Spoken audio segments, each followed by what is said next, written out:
Getränke, die der Bayer nicht braucht. Heid, trink mal ein Leberhaken. Scheng, Scheng, heid. Was braucht man? Man braucht natürlich ein schönes Glas.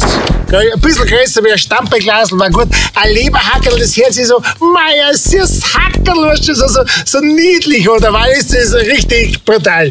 Was ist ein Leberhackerl? Es ist im Endeffekt ein Sambuka, der da mal ein Schöpf rein, und ein Jagermeister. Oh, daneben geschüttet. Das ist scheißegal. Das ist das Leberhackerl. Und darauf ein schöner Trinkspruch.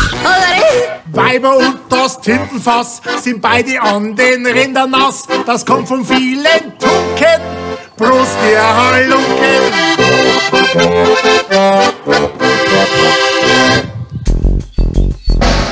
Prost!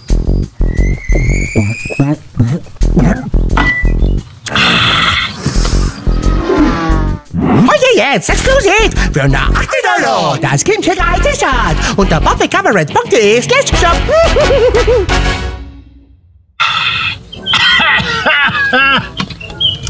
Das schmeckt wie Medizin. Das habe ich von der Oma auch schon nicht mehr gesagt. Scheiß Sauferwurst. Da biegt der Pfotzen zusammen.